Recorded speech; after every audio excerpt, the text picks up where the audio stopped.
funciona. Pero igual no es muy buena idea acoplar los dos, ¿no? ¿O qué? No se acoplaba antes.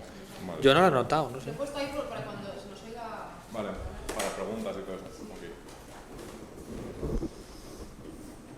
Cuando quieras, ¿estás preparado? Yo siempre.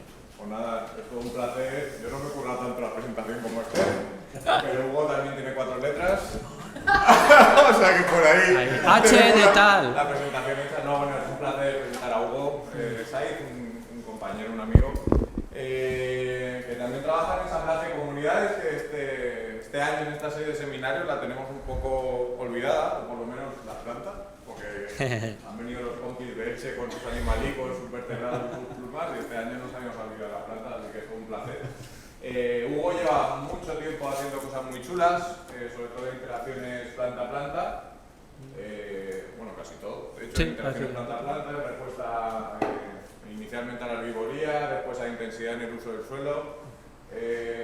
Ha seguido también una estela de trabajar con, o hemos coincidido muchas veces en los sitios de trabajo, tanto en la Universidad de Berna como en el grupo de Fernando. Y nada, es como un placer tenerte aquí. Se me olvidó decir que es investigador María Zambrano. Hay que decirlo, hay que decirlo. Hay que decirlo. Que lo pone en la beca, pone dilo. Sí, si lo digo yo te cuenta el doble. También Ya, cuenta el doble. presentador. Y lo he puesto en los agradecimientos también. Muy bien. Para todos aquellos que nos estáis mirando de Europa Next Generation, gracias por vuestro dinero. Nada, María Zambrano y está en la Universidad de Zaragoza empezando pues, un poco empezando su vuelta a España y su grupo de investigación. Y la idea de esta charla es recopilar un poco su historia como científico, la trayectoria, que es por cierto un ejercicio muy recomendable. Y nada, todo tuyo Hugo y deseando oírte estoy. A ver qué tal. Muchas gracias, Santi. Bueno, esta charla va a ser un poco diferente de la anterior. Vale, bueno, yo me llamo Hugo, soy ecólogo de comunidades, principalmente de plantas y de organismos que interaccionan con plantas.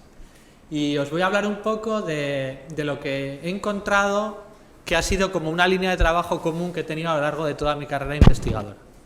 Entonces, bueno, aquí supongo que todos somos científicos o al menos estamos interesados en la ciencia.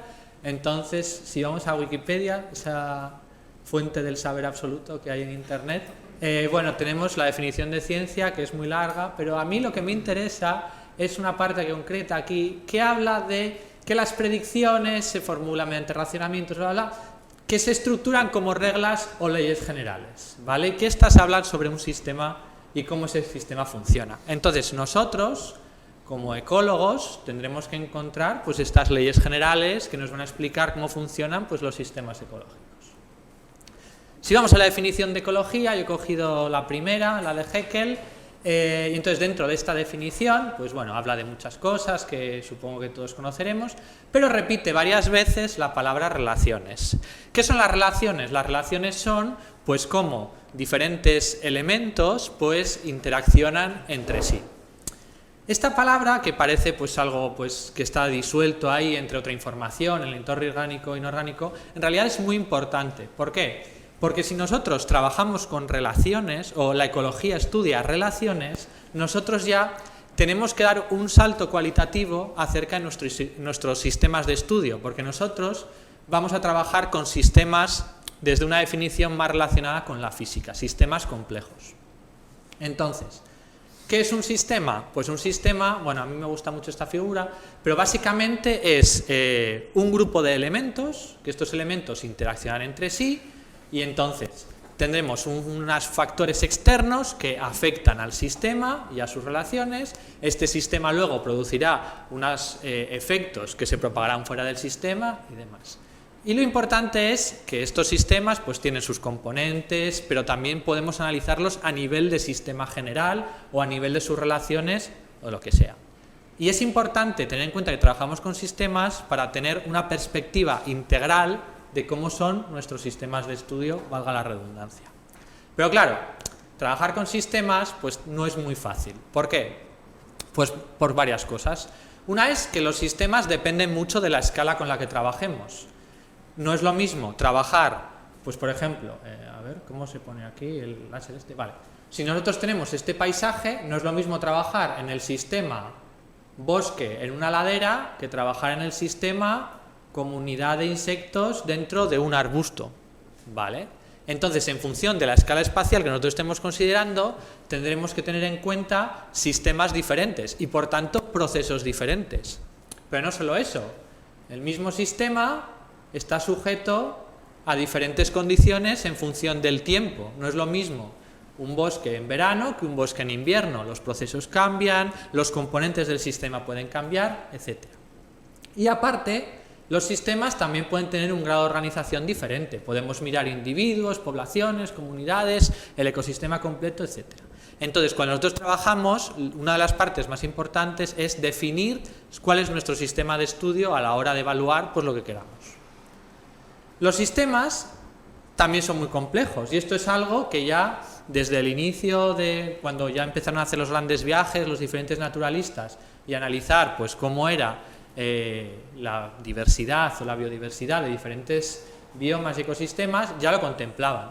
Y ya Darwin hace una reflexión sobre cómo en un mismo lugar podemos tener muchos organismos diferentes que interaccionan entre sí y que vienen de las mismas leyes. Él ya está hablando de que existe algún tipo de regla general o que debería existir alguna regla general que haga que todo esto pues, funcione de algún modo. Y luego, por último, estos sistemas son dinámicos. Los sistemas pueden cambiar a lo largo del tiempo. Y esto es diferente de la escala temporal. La escala temporal sería que, pues depende de la escala temporal, nuestro sistema es de una forma u otra, pero esto es que el sistema puede cambiar. Y aquí, por ejemplo, tenemos un gráfico que se utiliza muy a menudo para hablar sobre los efectos del cambio climático, que son el florecimiento de los cerezos en la prefectura de Kioto, en Japón, y qué día del año han florecido a lo largo con datos desde el año 800.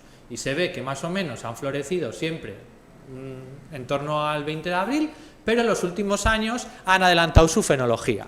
Entonces este sistema pues, ha ido cambiando, seguramente en relación con el cambio climático, etc. Pero lo importante aquí no es este ejemplo concreto, sino que los sistemas pueden cambiar.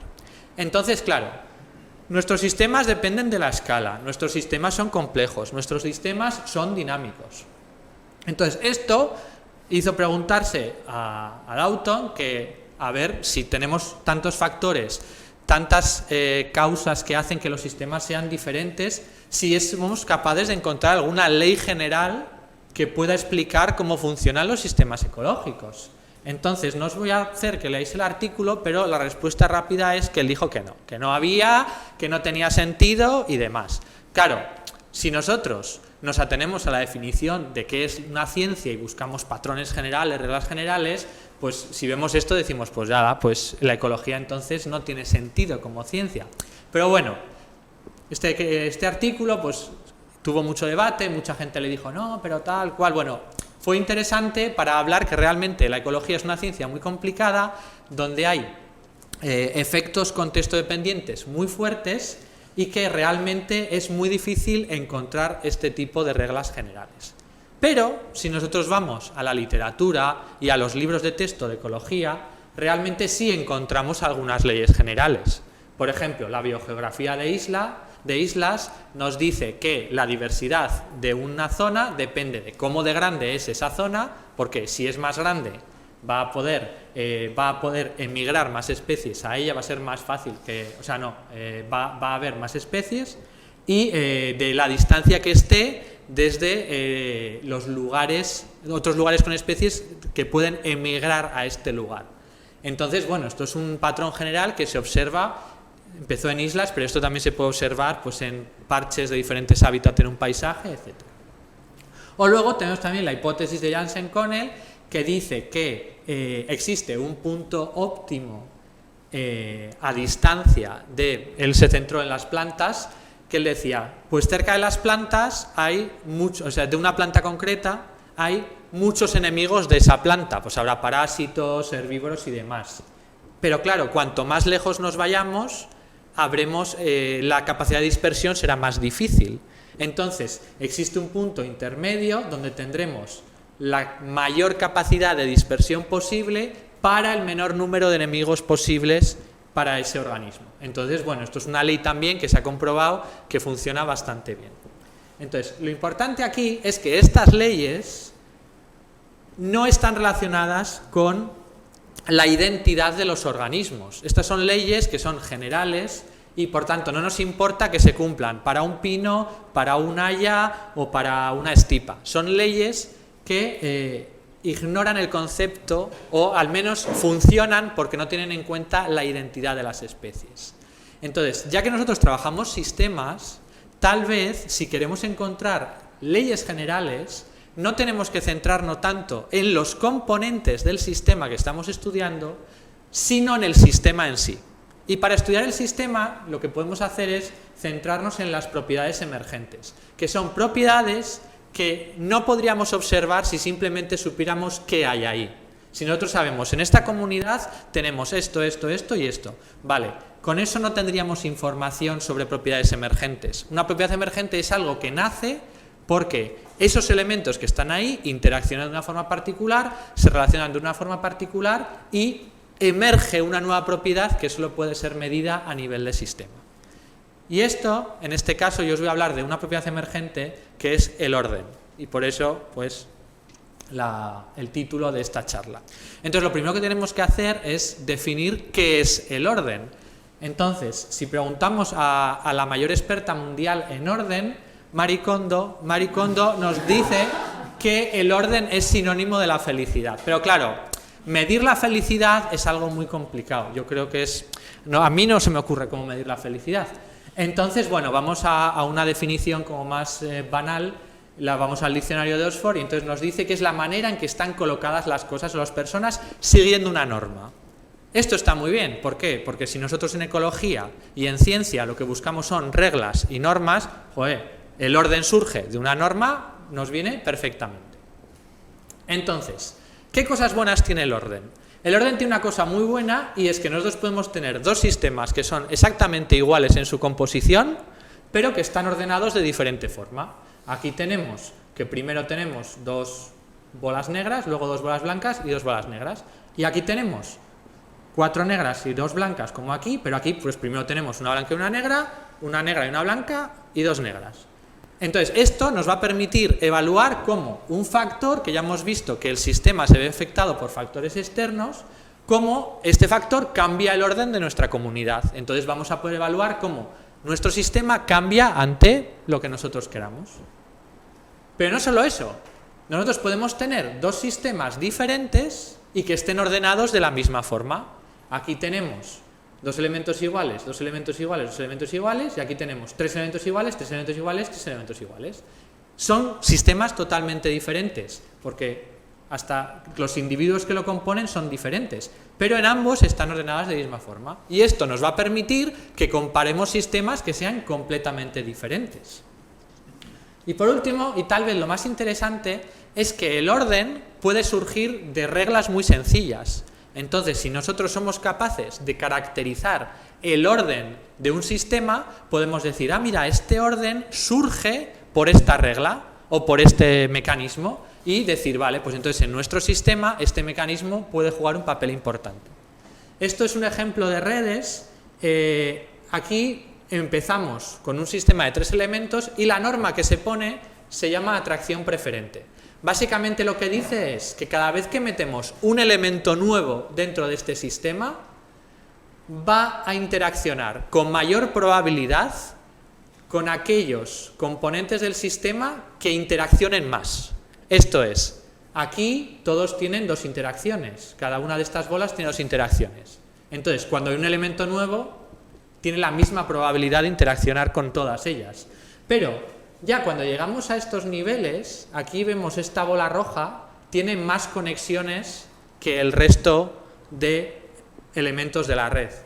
Tiene más interacciones. Por tanto, cuando metemos un elemento nuevo, este elemento va a tener más probabilidad de interaccionar con este que ya interacciona mucho.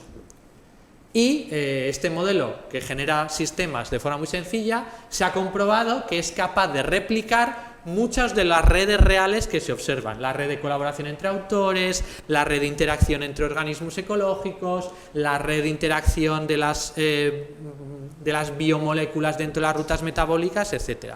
Y es un mecanismo muy sencillo. Si pensáis, por ejemplo, en animales, o con el ejemplo de la carroña, pues si, por ejemplo, tenéis un animal que es muy abundante es más fácil de detectar, entonces seguramente sea consumido por más organismos. Si viene un organismo nuevo, es más probable que interaccione con esa carroña, porque como es muy abundante, es muy fácil. Entonces tendríamos que, en este caso, la atracción preferente estaría determinada por la abundancia y nos explicaría la organización o el orden de nuestro sistema. Vale. Y como ejemplos, pues aquí tenemos dos ejemplos de cómo se ordenan las comunidades. Por ejemplo, las distribuciones de abundancias de especies. Ya hace bastantes años se observó que siguen unas distribuciones en las cuales hay pocas especies muy dominantes y luego el resto de especies decrecen muy rápidamente en su abundancia, de modo que tenemos este tipo de gráfica en la cual hay pocas especies muy abundantes y muchas especies subordinadas. Y esto se comprobó para comunidades vegetales y en función de cómo sea esta curva, se relaciona con diferentes procesos y demás.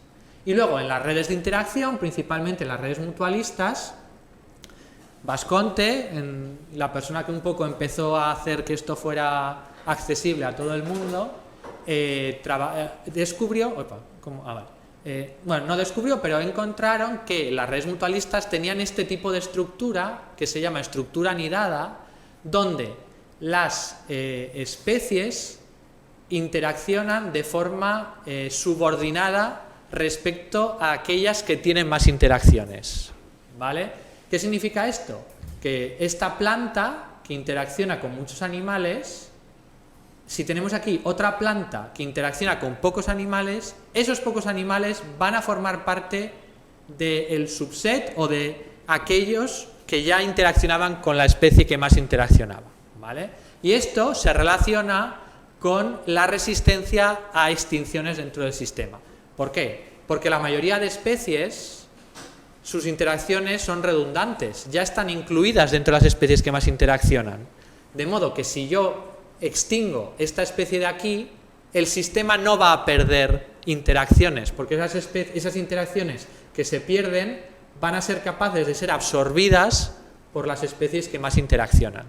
Claro, si perdemos la especie que más interacciona, todo se va al traste, pero si perdemos especies aleatoriamente y normalmente las especies raras son las especies que interaccionan de una forma menos general y las especies más propensas a ser extintas, pues, perdemos especies, pero el sistema sigue manteniendo su orden, sigue manteniendo su estructura y puede tirar para adelante. Entonces, yo ahora os voy a explicar dos ejemplos concretos de mi trabajo en los que yo he trabajado en cómo se ordenan las comunidades. El primero es analizando el orden de las asociaciones espaciales entre las especies vegetales y el segundo es cómo se ordenan los rasgos funcionales dentro de la vegetación. Entonces, yo mi tesis la hice sobre interacciones planta-planta, como Santi, pero nosotros queríamos tener una aproximación a nivel de comunidad. Entonces, ¿qué pasa? Que medir interacciones es muy complicado, porque tendrías que hacer normalmente experimentos o tendrías que encontrar las plantas juntas, separadas, pueden encontrar 20 plantas que aparezcan juntas y demás. Entonces, lo que hicimos fue usar un proxy de las interacciones, que es la asociación espacial. Las plantas no se mueven, por tanto, si nosotros encontramos que dos plantas de dos especies diferentes aparecen juntas más de lo esperado por azar, podemos decir, ahí hay algo que hace que haga que estén juntas. Y eso puede ser una interacción positiva. Les viene bien estar juntas. Y lo mismo, si encontramos dos especies que aparecen segregadas en el espacio más de lo esperado por azar, a lo mejor es que compiten entre ellas o no se llevan bien. Por tanto, podemos decir, esta asociación espacial nos está diciendo que existe una interacción negativa. Esto hay que cogerlo con pinzas, porque el patrón espacial de las plantas no depende solo de las interacciones bióticas. Depende de los procesos de dispersión y de la heterogeneidad ambiental. Nosotros trabajamos a una escala muy local y parece que a una escala muy local sí que las interacciones bióticas podrían ser el factor más importante a la hora de explicar el patrón espacial. Pero para no pillarnos los dedos, yo voy a hablar de asociaciones espaciales en vez de interacciones, ¿vale? Entonces, nosotros lo que hacemos es, vamos a una comunidad, muestreamos el patrón espacial de todas las especies vegetales y creamos una red de asociación espacial, espacial puede ser especial también, pero bueno, si te gusta mucho tu zona de estudio. Y entonces tenemos aquí pues diferentes especies. Por ejemplo, aquí tendríamos esta conexión, que sería una conexión negativa, dos especies que se segregan en el espacio. Por ejemplo, aquí vemos una comunidad, esto es estipa, esto es periploca, no diríais nunca que es periploca, pero es que aquí hay mucho pastoreo y entonces esto está muy comido, y veis que donde aparece una no aparece la otra, se segregan espacialmente. Bueno, pues nosotros decimos, vale, pues estas dos especies dentro de nuestro sistema tienen una asociación espacial negativa. Y luego aquí tenemos un palmito y debajo del palmito pues las plantas están muy a gusto y hay ahí un montón de cosas. Entonces decimos, vale, pues el palmito tiene una asociación positiva con esta otra especie que pues aparece con el palmito pues porque se protege de la temperatura, hay más agua en el suelo, lo que sea. Entonces nosotros hacemos esto para todas las especies vegetales de nuestra comunidad y creamos este tipo de redes. Y entonces, ¿cómo vamos a medir el orden de estas redes? Estas redes son particulares porque tienen interacciones positivas y negativas. Normalmente cuando se trabaja con redes, todas las interacciones son del mismo tipo, pero aquí no. Aquí tenemos interacciones positivas y negativas y por lo tanto tenemos que pensar una forma particular de trabajar con este tipo de organización. Y lo que usamos es el equilibrio estructural. El equilibrio estructural lo que nos dice es que nosotros podemos ordenar nuestra red de tal modo que las especies que presentan conexiones positivas entre sí pueden agruparse dentro de un mismo bloque, de modo que tenemos aquí 4 bloques con todas las especies dentro de cada bloque presentando en este caso un patrón espacial positivo. Esto sería como manchas de vegetación diferentes en nuestra comunidad, y entre estos bloques las interacciones son negativas. Esto es, las especies se juntan con aquellas con las que se agregan en el espacio y se segregan, se separan de aquellas con las que pues, se segregan en el espacio, pero en forma de bloques. O sea, si estas dos plantas aparecen juntas y esta planta está segregada de esta planta, esta también va a estar segregada de las plantas de este grupo. ¿Vale? ¿Y cómo medimos esto? Pues lo medimos contando triángulos. Nosotros contamos cuántas triadas, que son bloques de 3 especies que interaccionan completamente entre sí, y vemos si estos bloques o estas triadas están equilibradas o no. En este caso están equilibradas, todas estas pueden formar parte de un mismo bloque. En este caso tendríamos 2 bloques, estas dos irían en un bloque y esta iría en un bloque diferente. Pero en este caso tendríamos que estas dos van juntas, pero esta interacciona positivamente con una y negativamente con otra. Esta no puede formar parte de este bloque, porque si formara parte de este bloque tendríamos una conexión que no cumple la norma del equilibrio estructural. Pero claro, si no la metemos dentro de este bloque, tendríamos una conexión que tampoco confirma, o sea, que tampoco cumple el equilibrio estructural. Entonces nosotros podemos medir cuántas veces ocurren desviaciones de un equilibrio estructural perfecto y usar esto como la medida de orden.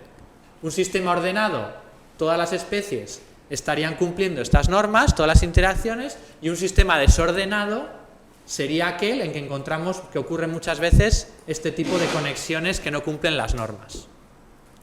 Entonces, nosotros seleccionamos todas las zonas de estudio que yo miré durante mi tesis doctoral, que incluyen pues pastos alpinos en los Pirineos, bosques de quejigo en la Sierra de Guara, matorrales de porte bajo en los Monegros, comunidades de alta diversidad en Cabo de Gata, de que había mucho matorral, estipe y demás, y luego comunidades de montaña en Sierra Nevada, ¿vale? Que como veis son comunidades muy diferentes. Y dijimos, vale, vamos a medir cómo se ordenan estas comunidades.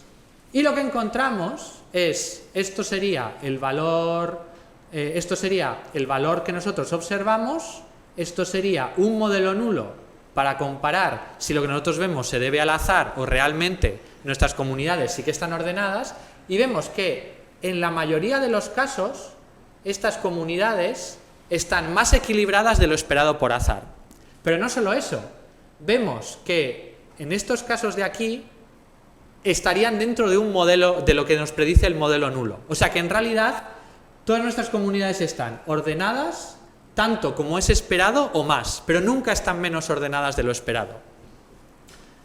Y bueno, aquí esto sería el valor real y esto es el valor observado, o sea, el valor aleatorio del modelo nulo. Entonces, como estamos midiendo cuánto se desvían, pues aquí vemos que está menos desviado, por tanto está más ordenado.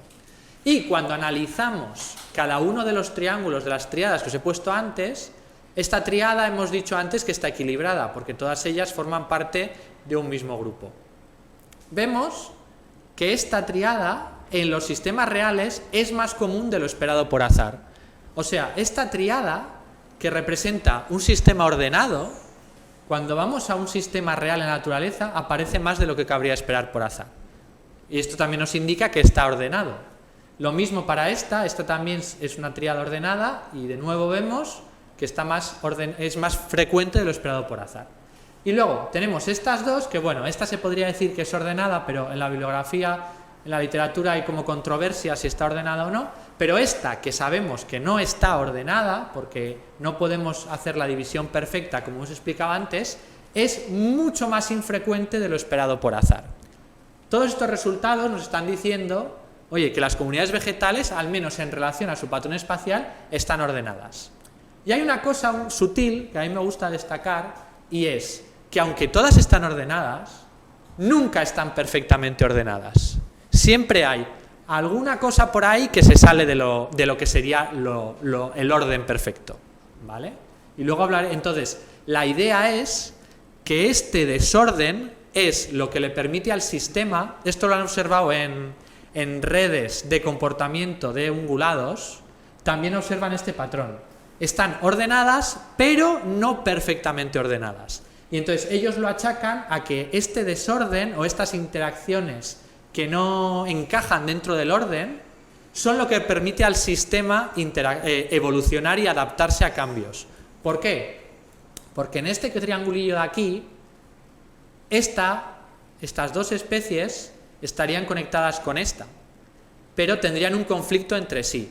Si ocurre un cambio ambiental y esta especie se ve perjudicada, entonces esta puede agruparse o interaccionar con esta otra y mantener el orden del sistema, ¿vale? De modo que estas desviaciones, que no son comunes pero siempre existen, es de una forma lo que permitiría al sistema adaptarse ante nuevas circunstancias que a lo mejor hagan que ciertas especies se beneficien en detrimento de otras y permitan reestructurar el sistema para que, aunque las condiciones cambien, la composición cambie, el orden permanezca. Entonces, con este trabajo yo me incorporé al grupo de Fernando con una postdoc Juan de la Cierva y dijimos, bueno, como tenemos la base de datos de vegetación del Biocom, vamos a analizar estas redes, pero en zonas áridas de todo el mundo. Entonces aquí tenemos pues en Estados Unidos, México y demás, y aquí tenéis pues diferentes redes de asociación espacial. Y veis que son a primera vista diferentes. Pues aquí tenemos pocas y esta es como una línea recta, aquí tenemos pocas y son dos bloques, aquí tenemos algo muy complicado, etc. En este sistema analizamos el orden nuevamente, analizamos el equilibrio estructural. Entonces, mediante un análisis de SEM, vimos cómo diferentes factores geográficos, climáticos, del suelo y del orden de la comunidad afectaban a la diversidad de especies. Y encontramos dos cosas que a mí personalmente pues me gusta mucho. Una es que el orden es independiente. Todas las comunidades vegetales que encontramos se ordenan exactamente igual. Y eso es independiente del clima, del suelo, de todo. Todas presentan el mismo orden. O sea que parece ser que si miramos a nivel de sistema, podemos encontrar reglas generales. Pero no solo eso.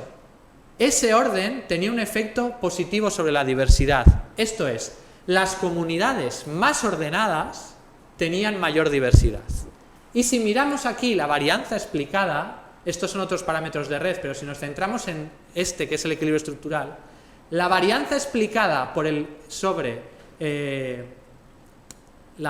la varianza explicada sobre la diversidad, esta es lo que explica el orden y esto es lo que explica todo lo demás. La geografía, el clima, el suelo, aquí está la topografía, pero que no sale interesante. O sea, el orden explicaba la diversidad mucho más, bueno, más que todo lo demás junto. O sea que parece ser que realmente los sistemas ecológicos, al menos las comunidades de plantas, en función de cómo se organicen, esa organización es importante porque juega un papel a la hora de explicar la diversidad. Yo no sé si esto significa que cuando tú estás ordenado pueden entrar más especies o que para que haya muchas especies tienen que estar ordenadas, porque si no, eso yo no lo puedo saber. Pero lo que sí que vemos es que hay una relación muy fuerte entre diversidad y orden del sistema. Entonces, como el orden hace a la vegetación feliz, como diría Marie Kondo, ¿vale? Si entendemos felicidad como ser más diversos. Vale. Entonces, ahora el siguiente trabajo que vamos a hacer es, bueno, lo haré cuando pueda, pero la idea es que todas estas comunidades, digamos que son comunidades adaptadas a las condiciones del medio donde están. En el siguiente proyecto de Fernando se incorporó la información sobre el pastoreo. El pastoreo es una perturbación y se ha observado que uno de los efectos que tienen las perturbaciones sobre los sistemas es aleatorizarlos. Aleatorizar es lo mismo que perder el orden. Entonces lo que vamos a evaluar es si el pastoreo efectivamente rompe el orden que tienen las comunidades vegetales y si esto puede tener consecuencias para la diversidad o no. Vale. Y el siguiente ejemplo. El siguiente ejemplo trata sobre el orden de los rasgos funcionales dentro de una comunidad. Entonces nosotros, cuando tenemos una comunidad, podemos ver sus caracteres, sus rasgos funcionales y podemos construir una distribución de probabilidad que nos hable de los rasgos funcionales. Por ejemplo, aquí tenemos la altura de las plantas y aquí diríamos, pues mira, hay mucha probabilidad de que las plantas en esta comunidad midan 10, pero muy poca de que midan 1 o 2 y muy poca de que midan 20. ¿Vale? Esto lo podemos hacer para cualquier carácter funcional continuo. Entonces, sobre esta distribución, nosotros podemos medir los diferentes momentos de la distribución. Podemos medir la media, que nos va a decir cuál es el valor dominante dentro de nuestra comunidad. Podemos medir la varianza, que nos va a decir cómo se dispersan los valores de estos caracteres funcionales dentro de nuestra comunidad. Podemos medir la asimetría, que nos va a determinar cómo es la rareza de rasgos funcionales en nuestra comunidad, porque, por ejemplo, si tenemos una asimetría negativa, los valores altos serían muy infrecuentes, mientras que si tenemos una asimetría positiva, los valores bajos serían muy infrecuentes. Y podemos medir la equitatividad, que eso lo mediríamos con la kurtosis, que nos dice pues si nuestra distribución es muy plana o es más picuda. Esto nos hablaría que hay unos valores que son muy frecuentes y muy presentes en nuestra comunidad. Existe una relación matemática entre estos dos momentos, la asimetría y la kurtosis. Cuando nosotros tenemos una distribución y esa distribución se vuelve asimétrica, esa distribución ya automáticamente no puede ser plana. ¿Por qué? Porque para que tengamos asimetría tenemos que tener un pico que esté por encima o por debajo de la media, ¿vale? Entonces, nosotros, si queremos medir bien o correctamente la equitatividad, la kurtosis de una distribución, tenemos que tener en cuenta su asimetría, ¿vale? Entonces existe una ley matemática que nos dice cuál es el grado máximo de equitatividad que nosotros podemos tener para una asimetría concreta, ¿vale? Y entonces esta ecuación estaría incluida dentro de este gráfico. Entonces, si esto es la asimetría y esto es la kurtosis, estos valores nunca pueden ser posibles. Esta marca la línea de máxima equitatividad y los valores que observamos en el mundo real estarían aquí dentro, ¿vale? Así. No hace falta más explicación. Simplemente que sepáis que podemos medir cómo una comunidad está de cerca de su mayor equitatividad, esto es, de que su distribución sea lo más plana posible. Unos compañeros, trabajando en el proyecto Biocon de Fernando, analizaron esta relación en los caracteres funcionales de las plantas a nivel global, el SLA y la altura de las plantas, y encontraron que las comunidades reales siempre estaban muy cerca del límite máximo de equitatividad. Esto es, los caracteres funcionales siempre creaban distribuciones muy planas en relación a lo esperado por azar. Esto es, que todos los valores que no había tantos valores raros o valores infrecuentes. Siempre los valores más diferentes de los dominantes, aún así, eran bastante representativos. Este gráfico de aquí es el mismo que os he enseñado antes, pero girado, ¿vale? Simplemente para que sepáis, ¿vale? Entonces ellos dijeron, bueno, si todas las comunidades, todos los rasgos funcionales, todo lo que hemos analizado a nivel global, observamos que es más equitativo de lo esperado por azar o es muy equitativo, eso será porque la equitatividad aportará algo al sistema. Entonces lo que hicimos fue, vale, vamos a hacer un experimento en el cual vamos a mantener constante el número de especies, vamos a mantener constante la biomasa total y lo único que vamos a hacer es manipular el orden de los caracteres funcionales, ¿vale? Entonces, estos son comunidades de hojarasca en la cual nosotros juntamos diferentes proporciones de 15 especies de 6 biomas de todo el mundo, en cada bioma 15 especies diferentes, que cubren todo el espectro global de proporción de lignina y SLA, y solamente manipulando el orden, esto es los 4 momentos que os he explicado antes, estos 4 de aquí, la media, la simetría, la varianza y la kurtosis, y vamos a ver qué consecuencias tiene esto para el funcionamiento de nuestra comunidad. En este caso el funcionamiento era descomposición de hojarasca, pero también miramos otras funciones. Y lo que encontramos es que, tal como predice la teoría, el valor dominante del carácter funcional explica gran proporción de diferentes procesos que analizamos. Pérdida de carbono, pérdida de nitrógeno, respiración, diversidad de bacterias, un montón de procesos. Pero la dominancia o la media de nuestra distribución de rasgos funcionales no era lo único que explicaba estos procesos. Y observábamos que el IFNES, que es el azul oscuro, que sería la equitatividad, cómo de plana es nuestra distribución, era importante para determinadas funciones. Pero incluso cuando analizábamos todas las funciones conjuntamente en un índice de multifuncionalidad, iba ganando en importancia respecto al promedio. Estos 3 índices de aquí se relacionan con la diversidad funcional.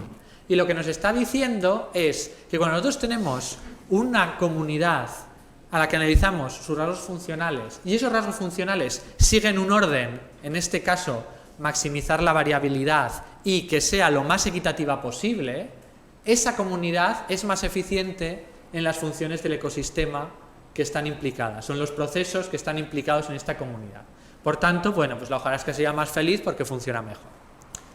Entonces, el siguiente paso que vamos a hacer es, con un proyecto de la British Ecological Society, de estos de los pequeños, vamos a crear comunidades, pero en vez de comunidades de hojarasca, vamos a crear comunidades de semillas.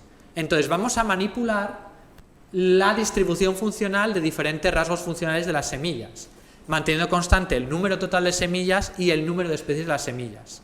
Vamos a evaluar cuáles de estas mezclas de semillas germinan mejor y producen más biomasa, y una vez que hayamos identificado cuáles son, vamos a ir al campo y en una mina en la que trabaja el grupo de investigación de la que estoy yo, que trabaja en colaboración con Jaume Tormo y Nicolau, que está allí también, vamos a plantar estas mezclas de semillas para ver si lo que hemos observado como el orden óptimo de cara a establecimiento y generación de biomasa en el invernadero, cuando lo aplicamos a restauración, también se traduce en mayor éxito de restauración. Y esto pues tiene un interés adicional, y es que hay muchos experimentos de diversidad, pues GENA, Cedar Creek y demás, donde han analizado los efectos positivos de la diversidad, pero luego la aplicación de esos resultados al mundo real no está tan desarrollada. Entonces este podría ser un ejemplo de cómo efectivamente la diversidad funcional que hemos observado, que hace que funcione mejor el sistema en nuestro experimento, podría utilizarse como una herramienta para mejorar la restauración. Y ya como reflexión final, yo aquí os he presentado dos sistemas y dos diferentes formas de orden. En un caso el equilibrio estructural, en otro caso las relaciones simetría-kurtosis. Entonces, yo mirando a los dos sistemas y pensando qué cosas tienen en común y qué puede ser que esté detrás de todo esto, a mí me da la impresión que el orden que encontramos en la naturaleza, o al menos en las comunidades de plantas, es un orden que promueve la maximización de la biodiversidad. Pero no es una maximización de la biodiversidad a lo loco, es una maximización de la biodiversidad dentro de unos límites. ¿Por qué? Porque nosotros, por ejemplo, cuando miramos los rasgos funcionales, no tenemos distribuciones planas, tenemos distribuciones con picos, distribuciones con valores más comunes y demás. Pero cuando decimos, comparamos cómo de planas son respecto a lo máximo que pueden ser, siempre encontramos que ese valor se maximiza. Y entonces, cuando nosotros tenemos estas distribuciones más planas, estas distribuciones son más diversas. Las comunidades reales parece que tienden a maximizar la biodiversidad.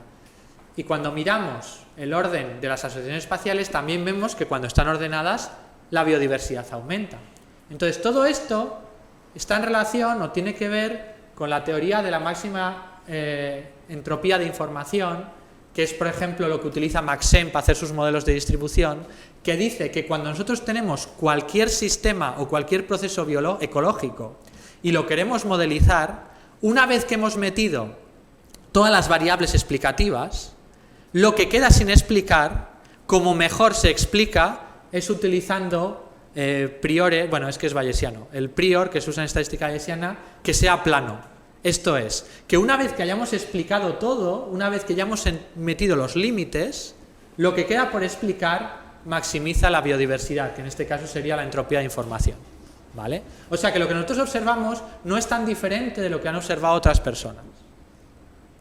Y a mí esta idea de que maximiza la biodiversidad, y enlazando con lo que hemos explicado antes de que estamos ordenados pero no estamos perfectamente ordenados, me adelanto. Que a mí, bueno, en realidad sí que tiene que ver. Esto de que estamos ordenados pero no estamos ordenados, lo que me viene a... Lo que yo me imagino que puede estar detrás es que esta organización con un poco de desorden es la que permite el máximo compromiso entre que el sistema esté optimizado ahora y que el sistema esté optimizado en el futuro. El orden lo que hace es... Bueno, lo que yo creo que hace es, nosotros tenemos estas condiciones, entonces nos ordenamos de esta forma porque es la forma óptima para trabajar ahora mismo. Pero claro, nosotros vivimos en un sistema estocástico, el clima cambia, que puede cambiar, pues el ser humano puede venir una especie invasora, lo que sea. Entonces siempre tenemos que permitir un poco de desorden para que cuando haya un cambio, esa parte desordenada a lo mejor puede formar parte de el orden general del sistema para que el sistema persista. Entonces, esto es una cosa que solo se puede tener en cuenta cuando trabajamos a nivel de sistema. Si miramos las especies individuales o los componentes individuales, no seremos capaces de observar estos cambios. Y esta relación de ser el mejor siempre con ser el mejor ahora, en realidad es muy parecida a la hipótesis de la reina roja en ecología ecoevolutiva, que está basada en el cuento de A través del espejo, de Alicia en el País de las Maravillas, donde, bueno, pues Alicia va a un país y entonces se encuentra la reina roja, que el país está todo el rato moviendo, entonces ellos, para quedarse en el mismo sitio, tienen que moverse también. Entonces, básicamente, dice, para quedarte donde estás tienes que correr lo más rápido que puedas. Que básicamente lo que en evolución han dicho es que las especies tienen que estar continuamente evolucionando, o sea, cambiando continuamente, para poder persistir en el ambiente que va cambiando estocásticamente. Básicamente, lo que viene a decir es que lo que yo interpreto es que los sistemas ecológicos son siempre diferentes, pero siempre iguales. Y esto es un homenaje a Santi. Le he hecho un haiku porque a él le gustan mucho los haikus, y como está Marie Kondo, que es japonesa, y siempre distinto, siempre igual, como la de Hokusai, el gran pintor japonés. Y esta es mi interpretación de los sistemas biológicos, que al igual que el mar, pues cuando los observas siempre es diferente, pero todo el mundo puede decir que es el mar porque siempre es igual. Y esto es el desorden de mis colaboradores, y muchas gracias por vuestra atención.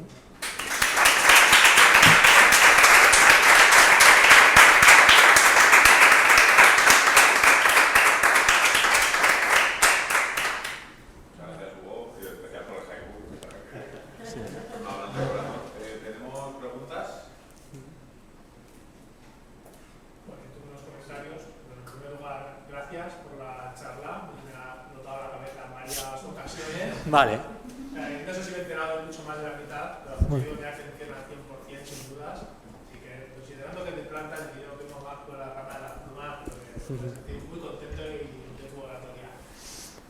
Luego, bueno, había un momento cuando has empezado, ¿no? Que mi cabeza pensaba, no mi cabeza, no soy científico, pero pensaba en la gente, el ciudadano a pie, y decía, estos son cosas de científico loco, de por qué mirar el orden de una comunidad, que si miro la pérdida de carbono, ¿no? Una serie de cuestiones que para el ciudadano a pie probablemente pensaría en un laboratorio, hacer experimentos, pero bueno, la cuestión es cómo luego al final esto lo puedes trasladar, ¿no? Hasta labores de restauración, cuando ya el ciudadano diga que vas a restaurar una mina, va a quedar bonita, o vas a restaurar un talud y no va a haber conejos ni atropellos, pues probablemente tiene una aplicación que a lo mejor de primera no es tan directa, pero bueno, a veces la ciencia no tiene que pensar solo en ti, sino que venga luego después. Yo sí que hay una cosa que no he entendido, pero entonces es culpa mía seguro, que es el experimento de la hojarasca, Sí. que debe ser el último experimento, cuando dices que alteras el orden, Sí. cuando alteras el orden, ¿cómo lo haces? ¿Teniendo las proporciones de las especies? Exacto. Cada especie tiene un valor de sus rasgos funcionales, ¿vale? Entonces nosotros, cuando hacemos, puedo escribir aquí, ¿no? Que además me gusta mucho. Bueno. Nosotros tenemos una distribución, aquí es la probabilidad de encontrar un determinado trait, ¿vale? Entonces tú puedes tener una comunidad así, puedes tener una comunidad así, puedes tener una comunidad así, ¿vale? Entonces, esta distribución al final es una distribución que depende de qué especies tienes en tu sistema y cómo de abundantes son. Si yo tengo una especie que es el 90% de la abundancia de la comunidad y tiene un valor del trait de 1, y tengo otra especie que es el 10% y su trait es 2, mi distribución va a ser así. Es mucho más probable encontrar un valor de 1 que un valor de 2. ¿Vale? Tú, en esta distribución, puedes medir la media, la varianza, la simetría y la kurtosis. Entonces, nosotros lo que hicimos fue simulamos un montón de comunidades y el problema es que, claro, los momentos estadísticos de la distribución no son independientes. Entonces, si tú tienes una distribución así y una distribución así, la simetría cambia, pero la media también va a cambiar. Aquí la media va a ser más alta que aquí. Entonces, los momentos no son independientes. Entonces, lo que hicimos fue simulamos un montón de comunidades y seleccionamos el subset de comunidades que maximizaban la variabilidad de los 4 momentos estadísticos y simultáneamente minimizaban la correlación entre momentos. Entonces, de ese modo, pudimos analizar el efecto de los momentos, que sería el orden de nuestra comunidad, de una forma que no se ve confundido porque hay correlaciones entre ellos y demás. Entonces, nosotros lo que hacíamos era manipular la abundancia de cada una de las especies en la comunidad. Y solamente con eso cambiábamos la distribución. Y como siempre teníamos el mismo número de especies y la misma biomasa total, podíamos asumir que los efectos que observábamos se debían exclusivamente al orden.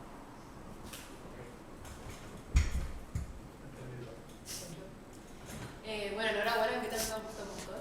Y sobre todo me ha gustado mucho la primera parte en la que hablaron del equilibrio estructural, porque yo he trabajado muchas veces con interacciones positivas y negativas, y siempre es un follón. Sí. Y me parece una forma súper limpia, súper bonita de analizarlo. Entonces yo creo que lo primero que se me ocurría así es preguntarte si has intentado, si se puede eso, de alguna forma reflejar a nivel de especie. Ese es mi móvil, espera. Es Jimmy. ¿Es Jimmy? Sí, le voy a colgar. Si puedes, no sé, analizar el equilibrio estructural como importante, como... Sí, mira, esto es... Vamos, si existe una métrica a nivel de nodo. Sí. Tú cuando tienes, por ejemplo, una red,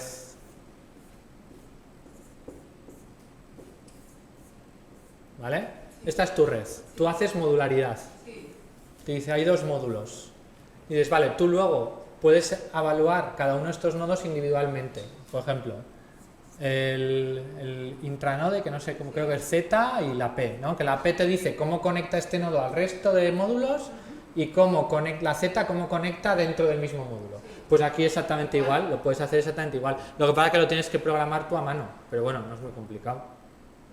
Pero te daría Sí, su valor para las interacciones positivas y las negativas. Lo puedes hacer para las positivas, para las negativas o en conjunto. Porque básicamente aquí, en modularidad, lo que te dice es, este nodo es muy importante conectando este bloque. Este nodo es muy importante conectando diferentes bloques. Tú aquí lo que estás viendo es esto. Entonces, este nodo es muy importante conectando positivamente a su bloque y es muy importante segregando este bloque del resto. Y ya está, es lo mismo. Lo único es que lo tienes que hacer a mano. Pero ya está. Y luego, claro, también puedes tener pues las conexiones que no cumplen las normas. Entonces puedes decidir quitarlas, puedes decidir dejarlas, ver la diferencia. Pero sí que se pueden hacer cosas a nivel de... La forma más fácil de entender el equilibrio estructural en bloques es pensar en modularidad. Es básicamente lo mismo. Solo que la modularidad tiene en cuenta el número y la fuerza de las conexiones y aquí tiene en cuenta el signo. Mi siguiente pregunta era si eso había alguna forma de hacerlo cuantitativo. No, ¿verdad? Porque si solo tienes interacción Lo puedes hacer cuantitativo, o sea, para medir el equilibrio estructural no, pero para medir, por ejemplo, el rol. O sea, yo muchas veces lo que he hecho ha sido cuando trabajo, tengo un trabajo además que lo hace, que lo mira.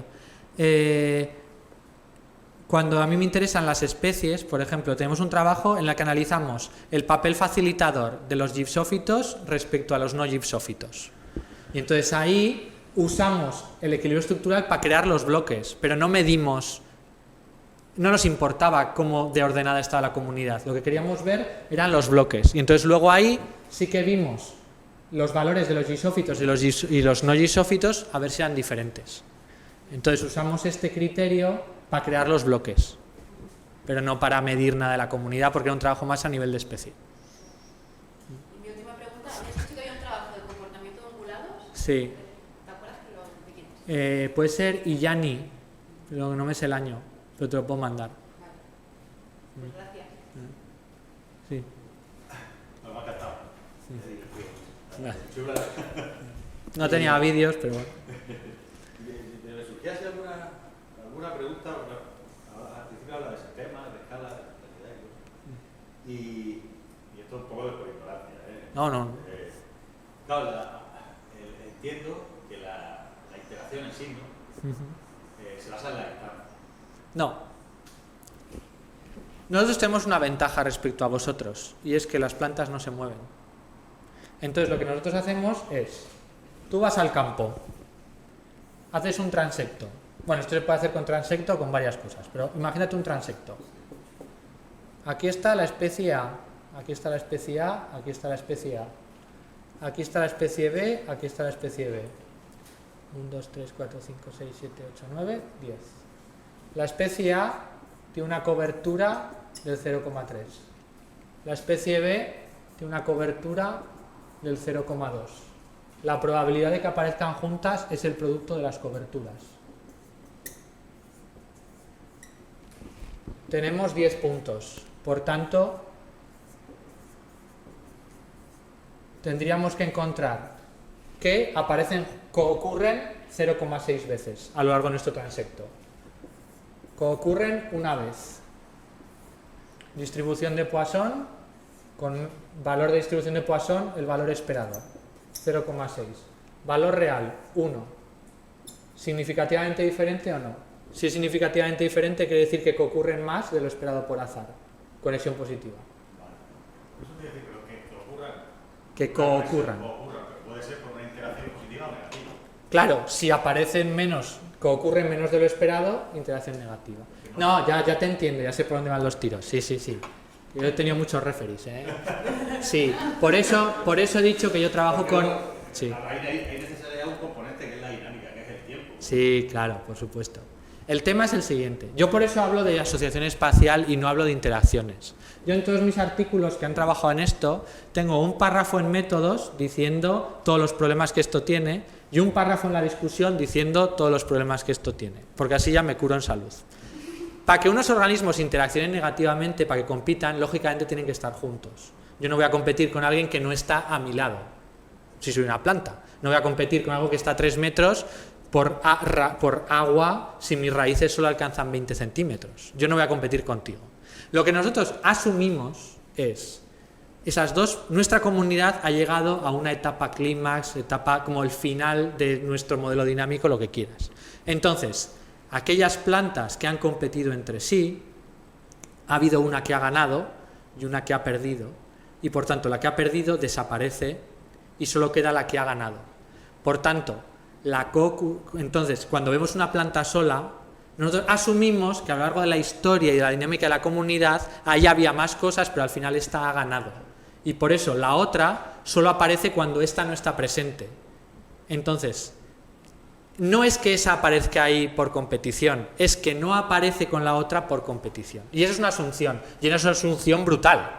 Es una asunción brutal. Porque aparte el patrón espacial depende. Si aquí hay un afloramiento de yesos, aquí no aparecen plantas de yesos. Y eso no significa, me saldrá que están agregadas espacialmente. Y eso no significa que se estén interaccionando positivamente. Simplemente es que son las condiciones donde ellas están mejor. Entonces, por eso, hablar de interacciones es muy complicado. Yo me curo en salud y siempre hablo de asociación espacial, pero si fuéramos capaces de medir las interacciones, el método sería el mismo.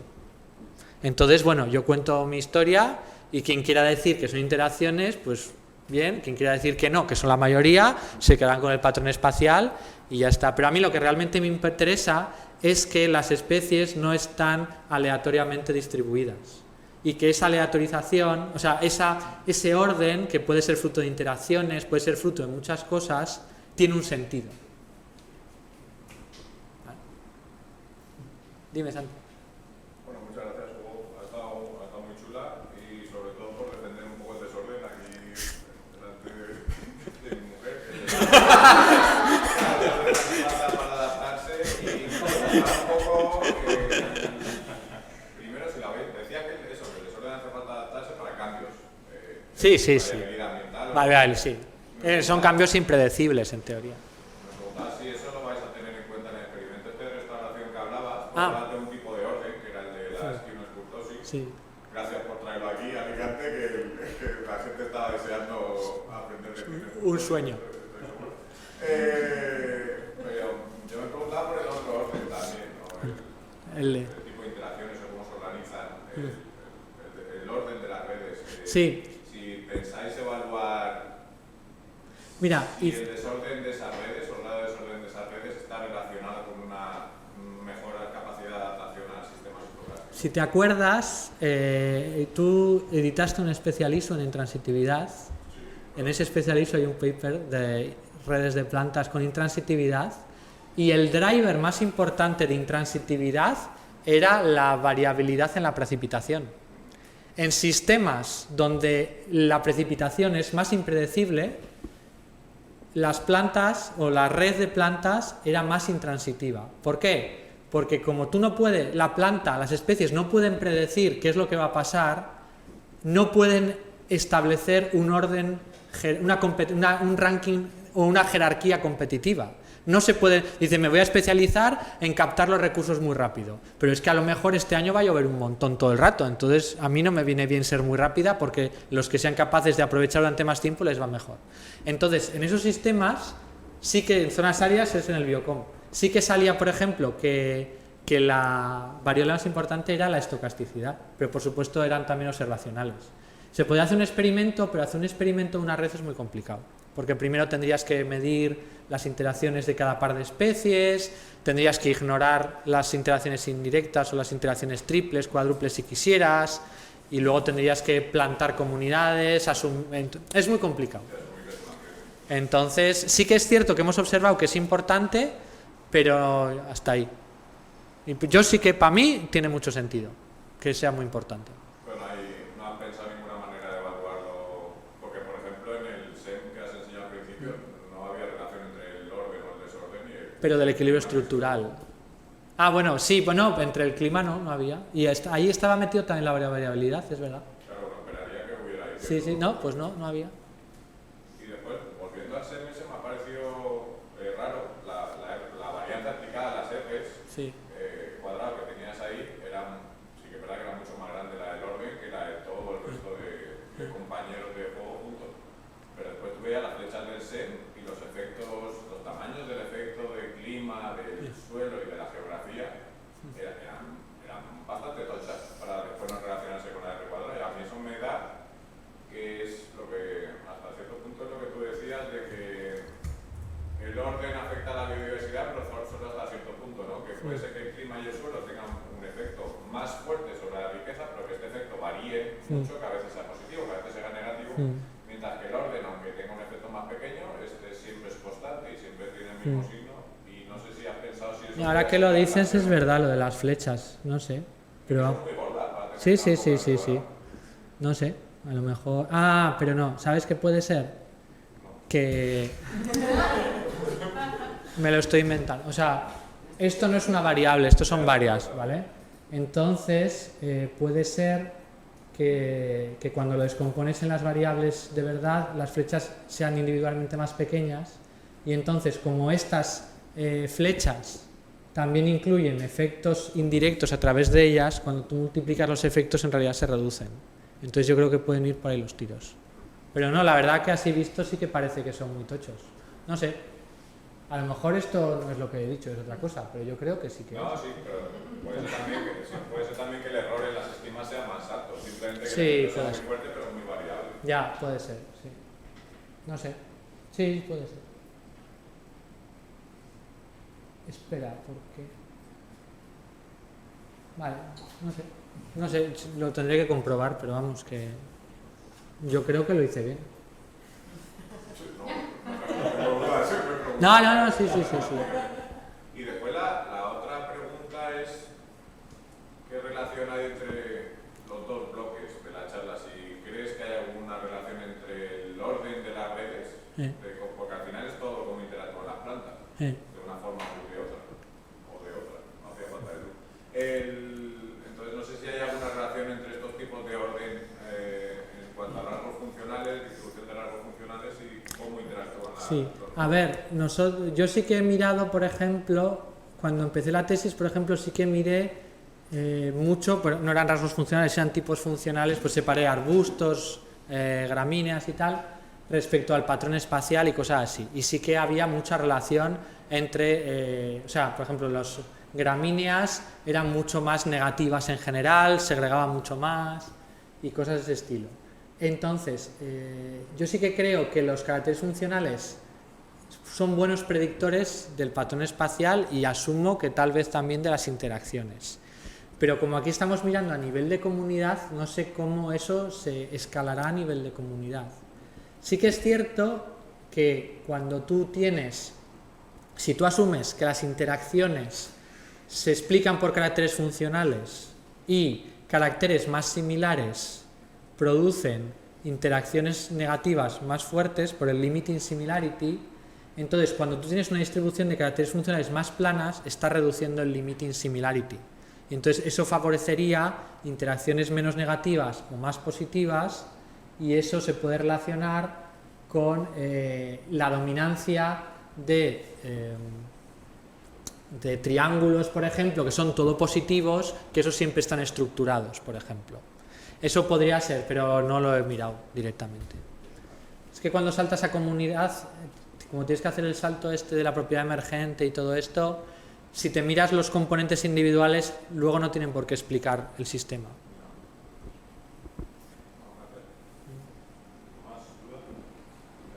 Bueno, gracias por la presentación, la verdad me ha encantado. He colapsado también algo como esto, pero me recupero un poco. Has comentado al principio que bueno, que con las especies más raras dentro del sistema suelen tener interacciones redundantes dentro de ese sistema. No redundantes, o sea, me refiero. Aquí. Plantas y animales, en este caso polinizadores, ¿vale? A esta planta la polinizan todos estos animales. Este también, o sea, este animal, espera, a esta planta también la polinizan varios animales. Si tú pierdes este animal de aquí, va a afectar a muchísimas plantas. Si pierdes un animal de aquí, pues es posible, por ejemplo, bueno, aquí justo no, pero aquí, por ejemplo, si pierdes este animal, espera, no, sería al revés. Si pierdes esta planta, por ejemplo, este animal todavía puede polinizar a otra planta, entonces todavía tiene recursos. Y al revés, si tú pierdes este animal de aquí, este de aquí todavía poliniza esta planta, ¿vale? Entonces, no son redundantes en el sentido de que hacen la misma interacción, porque cada interacción es del par de especies concreta, pero sí que es cierto que cuando tú pierdes una interacción, todavía en el sistema sigue habiendo animales y plantas que interaccionan con el otro par que no ha sido extinto. Eso es lo que me refería. Sí, la visión es diferente. Claro, es que sí, redundante no es la mejor palabra, ahí se me ha ido a mí un poco. Vale.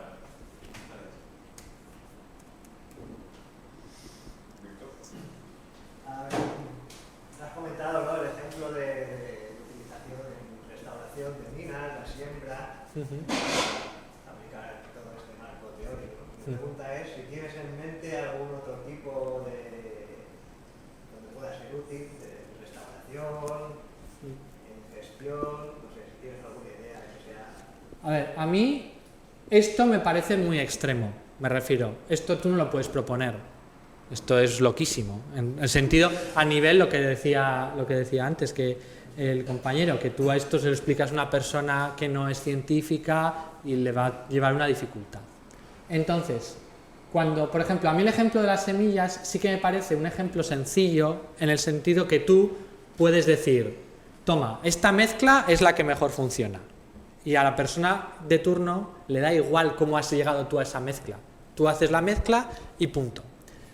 Entonces, no así, en principio no se me ocurre algún ejemplo rápido. Esto de las semillas lo hago porque en mi departamento hay una persona que trabaja con semillas. Entonces es como, qué guay, podemos trabajar juntos. Y aparte es muy barato trabajar con semillas. Entonces tampoco necesitas un proyectazo para hacer esto. Pero lo que sí que estoy viendo, y lo he comentado, es que sí que parece que hay un favorecimiento por la biodiversidad. Sí que parece que las comunidades tienden a maximizar esta diversidad funcional o esta diversidad en general. Entonces, ya que todos los experimentos que están haciendo que dicen que la diversidad mejora el funcionamiento y demás, a mí esto lo que me dice es, si la naturaleza tiene una tendencia a maximizar la diversidad, será por algo. Y parece que es porque es más eficiente o todo lo que sea. Entonces, eso sí que es algo que todo el mundo puede entender, que la biodiversidad es importante. Entonces esto sería como más apoyo a eso. Pero por supuesto tú le dices a uno, no, mira, hacemos estos modelos, estas historias y tal, para llegar a esto pues le va a dar igual y va a pasar del tema a 1000. Bueno, yo supongo que a la hora de la restauración, aunque no tan complejo, algún tipo de directriz... Sí, claro. Pero en general eso ya se hace, porque por ejemplo, en estos de las minas, ellos ya tienen como una mezcla que es la que utilizan. Y entonces en esa mezcla tienen pues tanto porcentaje de especies que germinan rápido para tener una cobertura muy rápida y que haya menos erosión. Metemos también alguna que sea de este tipo, pues porque fije nitrógeno y tal, que es más lenta pero luego va a ayudar a las siguientes etapas y tal. O sea que ellos en realidad de forma casera ya han ido probando cuáles son las mejores mezclas. Esto simplemente es como meterle una motivación como más teórica en vez de más aplicada sobre por qué esas mezclas pueden ser las mejores. Y de hecho, lo que vamos a comparar, las mezclas que encontremos nosotros las vamos a comparar con las mezclas que se usan tradicionalmente y con las mezclas comerciales y demás, a ver qué sale. Y a lo mejor la mezcla que la experiencia ha encontrado a lo largo de la historia es la mejor. Y a lo mejor justo coincide con la que nosotros en el invernadero encontramos que es la mejor. O sea que en realidad esto no es por decir no tenéis ni idea, llego yo aquí de nuevas y lo arreglo. Simplemente pues que tratamos de entender por qué eso que ha funcionado y a lo mejor tiene unas ideas muy generales de por qué, pero a lo mejor hay una explicación que va más allá de esta especie es buena, esta especie es buena, esta especie es buena y juntas se complementan. A lo mejor es que son buenas porque se complementan siguiendo estas leyes o estos patrones.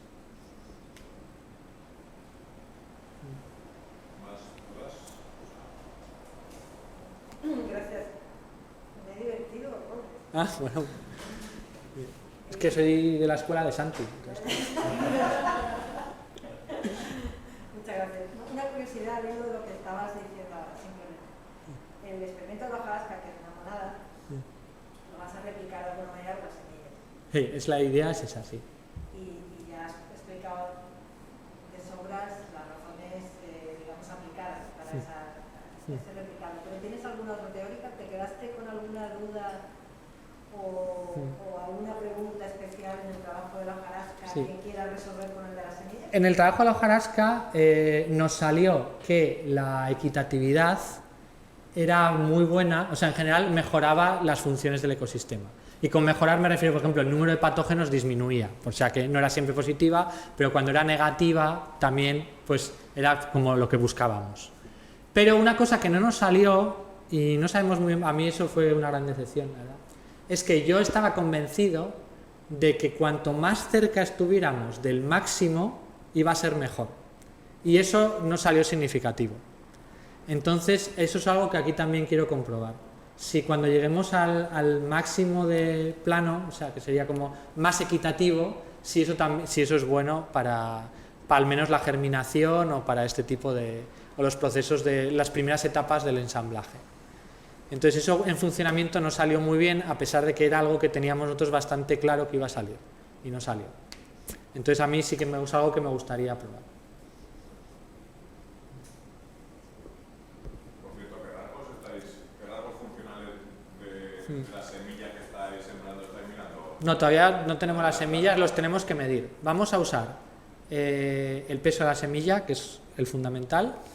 Vamos a utilizar el tiempo de germinación, vamos a usar la tasa de germinación y vamos a medir nutrientes y vamos a usar, no sé, sabemos si 1 o 2, depende de cómo salgan los ejes en el PCA. Pero vamos a usar, sí, porque digamos que uno está relacionado con la dispersión, otro está con la germinación, como diferentes ejes relacionados con diferentes procesos. Entonces eso es lo primero. Ahora, cuando me metan el dinero en la cuenta a la universidad, pues entonces compraré las semillas, mediré los rasgos y entonces ya la idea es montar el experimento en octubre, noviembre. Y entonces en febrero o en enero ir al campo a plantar y ver lo que sale pues en mayo. También es solo un año, ¿sabes? Que es el fastidio es eso, porque lo ideal sería hacer un seguimiento por más tiempo, pero el proyecto es solo por un año. Entonces, bueno, veremos lo que sale y a lo mejor la parte de restauración la dejamos en stand-by, hacemos una publicación con la primera parte y luego hacemos seguimiento y dentro de unos años ya podemos hacer un artículo ya de restauración. Porque es que un año, es que a lo mejor, yo que sé, este año ha llovido un montón en abril en Zaragoza, por ejemplo. Está la vegetación súper guay, pero es este año. ¿Sí? El año pasado no llovió nada en abril. Es que te lo decía porque no sé hasta qué punto los patrones de rasgos funcionales en semillas se reflejarán después en la comunidad. Claro, es que eso es una cosa que queríamos mirar con Nico también, porque él siempre ha mirado la comunidad adulta. Pero claro, la comunidad sigue una ontogenia y sufre unas diferentes fases. Entonces, esto forma parte, una de las, o sea, esta es como la primera etapa, luego queríamos ver el salto de plántula a adulto y la de adulto, que es la que hemos mirado siempre. Entonces, esto es como un inicio dentro del proceso de seguir a lo largo de la comunidad. Y la idea luego es demostrar que lo que mejor funciona a la comunidad en conjunto es la maximización a lo largo de todas las etapas. Que eso sería lo ideal. Pero claro, porque si aquí tuvimos que hacer no sé cuántas mil simulaciones para eliminar la correlación entre los momentos y era con 2 trades, si metes 3 de semillas, 3 de tal y cual, es que eso es el infierno en la tierra.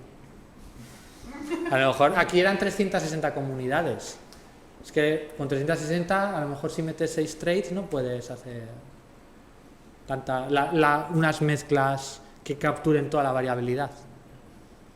Contamos. Por eso te está poniendo los límites de la biodiversidad de los que hablabas. Claro, eso es. ¿Alguna pregunta más? Pues si no, yo creo que ya después de 2 horas largas... Sí, sí. Nos hemos estirado un poco.